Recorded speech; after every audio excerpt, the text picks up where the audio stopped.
Teh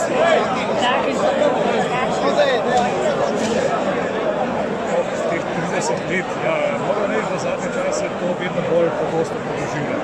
Malo na račun moje funkcije, ker se moram vračati nazaj, malo pa tudi to osebno.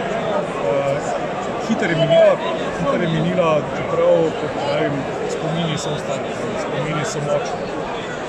Je pa hudo, ko gledaš, da vendarle nismo šli v tisto pravo smer. V teh 30 letih smo se vse vojni veterani predstavljali te naše dosežene cilje zelo malo, precej više, kot smo danes, precej bolj složno, precej bolj uspešno. Žal nam to političnih razmer v državi najbolje uspelo.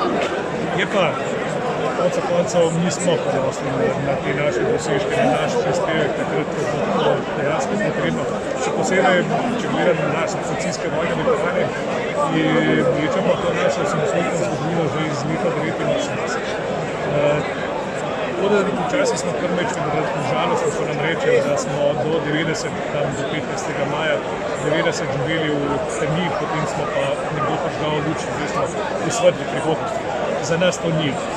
Za nas to ni pravilo, mi smo v nespremenjenih formacijah in sestavi oddelali in pretekle leta in potem prišli v to obdobje samostojnosti, suverenosti praktično nespremenjene. Hvala, kolega.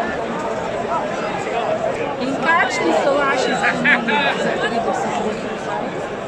Najprej, jaz sem vedno bila vesela, da sem bila med ljudmi, tako modre kot zelene komponente, danes tudi še častnike Slovenske vojske, ko smo obujali spomine, ko so mi pripovedovali, velikokrat tisto pravo resnico, drugačno kot jo želijo danes nekateri prikazati.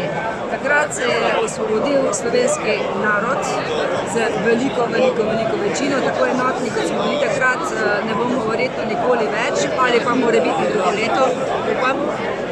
Tako da danes je en lep dogodek, srečanja, obujanja spominov, predvsem pa mogoče z malenkost velikega preizkusa, da smo se takrat želeli drugačno državo, ampak to, kakšna je naša država, je odvisno najprej od nas samih in vsak od nas se mora, se lahko in verjamem, da bo tudi uspešen, da skupaj naredimo Slovenijo takšno, kot si želimo za vse naše prihodnosti.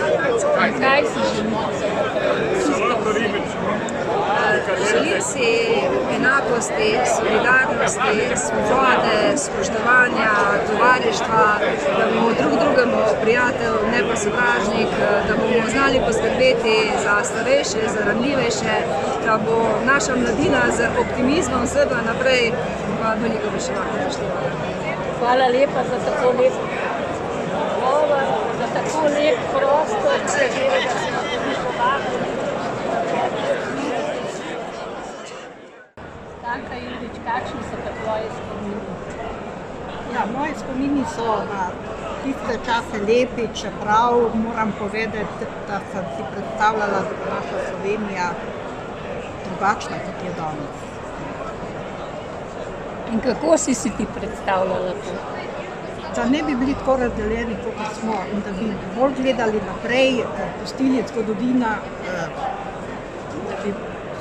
je tako svoje povedala, mi pa moramo gledati naprej, da bomo boljše živeli, da ne bomo razklani, kot smo zdaj. In kaj si želiš osebno zase, za svojo družino? Ja, da bi bili povedani, da bi bili zdravi, da bi se tale korona malo umirila, da bi prišli nazaj v normalno življenje, kot je bilo prej, čeprav bo to bolj težko, pa da bi bili vsi zdravi. Kakšni so občutki na praznovanju 30 letnice? Občutki so krasni. Čas je pomenilo, 30 let je zelo trenutno. Tako da sploh se ne zavedamo, kako to hitro pomenilo. Je pa lepo. Lepo, da smo zadovoljni, ljudje so krasni, vreme je krasno, tako da se nam napasno. No, takrat ste vi upravljali drugačno delo kot mi, policisti in vojaki. Kako se spominjate tega? Ja, moj delo je bil. sem bil v zaporu 30 let in še malo, tako da ne morem reči, da je bilo kaj posebnega sicer, ampak delo pa drugačno bilo kot te stare policiste. Verjetno je bila tudi napetost večja pri vas, pa vznemirjenost, kaj bo.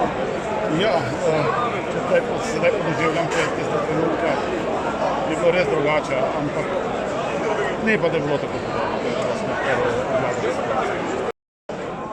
Danes obujamo spominje na 30 let nazaj.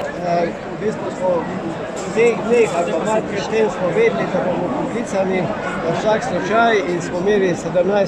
smo imeli zbor vojske, so nas mobilizirali, smo se pripeljali potem na Sleme, tam smo imeli cel teden priprav, gledali malo tudi dogajanje v Ljubljani, šli spat dokaj, bomo rekel, veseli, sredi noči so nas pa poklicali, pa so povedali, kaj vse se začenja dogajati in tako je bila akcija. Najprej smo šli v Savinjsko, na to so nas prestavili, smo šli v Slovenj Gradec, oziroma na letališče tam, kaj zaščititi, pa spet nova komanda, gremo naprej, smo šli iz Slovenj Gradca v Dravograd, kjer smo pa potem bili do 3. julija.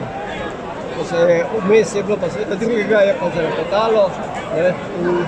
3. julij je pa rudarski praznik, ki ga mi tudi praznujemo. Moj šef je bil tudi v enoti tam za podporo, da je v bistvu presenetil, da sem čisto pozabil na to, da je tudi rudarski praznik, on je pa tam čestital.